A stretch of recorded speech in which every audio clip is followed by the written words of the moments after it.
Pinatawad sa kanyang mag-iina ang lalaki ng hostage ng kanyang anak sa Taytay Rizal noong Sabado. Hinggil naman sa aligasyong hinalay umano niya ang kanyang stepdaughter, sa korte na lamang daw siya magpapaliwanag. May unang balita, si EJ Gomez. Wala pong pananadya po doon sa nangyari po na may patalim po. Pasensya na po, hindi ko po alam, sobrang dilim na po ng isip ko. Yan ang paliwanag ng 26 anyos na lalaking nang hostage ng anak niyang 1 taong gulang na babae sa Taytay Rizal noong Sabado. Labis din daw siyang nagsisisi sa nagawa niyang pananakit sa kanyang pamilya bago pa man ang pangu-hostage. Nagtamo ng ilang sugat ang kanyang live-in partner, ang 13 anyos na anak ng kanyang live-in partner at ang batang hinostage. Patawad mga anak. Hindi ko intention lahat ng nangyari.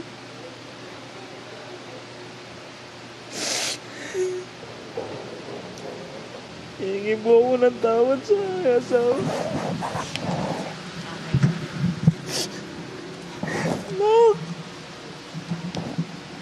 Hindi ko gusto din lahat ng nangyari. Patawarin niyo.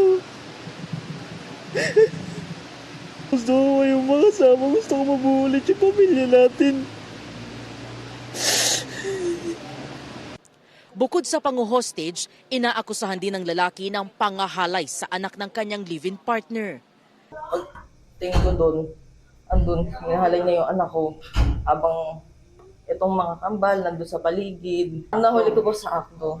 Nang tanungin tungkol sa paratang na pangahalay sa kanyang anak-anakan, Sa korte na lang po ako magsasalita. Hindi po totoo na may pangmamolestya?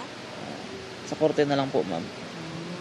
sinampahan na ang sospek ng patong-patong na reklamong paglabag sa RA 9261 o Anti-Violence Against Women and Their Children, Alarms and Scandal, at illegal possession of bladed weapon. Meron pa tayong tinitingnan, meron pa tayong kaso na pwedeng isampa sa kanya.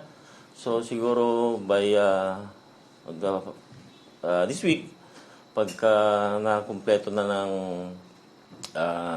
investigator natin yung mga documents para sa kasong 9262, yun yung alleged na pamumulisya niya doon sa 13 years old na stepdaughter niya. Samantala, nasa mabuting kalagayan na raw ang mga biktimang hinostage ayon sa pulisya. Okay naman yung yung bata, yung 1-year-old na bata na hinostage, no? Malusog siya. Patuloy naman daw nagpapagaling ang mag-inang nagtamo ng mga sugat sa kamay at leeg. Ito ang unang balita. EJ Gomez para sa GMA Integrated News. Gusto mo bang mauna sa mga balita? Mag-subscribe na sa GMA Integrated News sa YouTube at tumutok sa unang balita.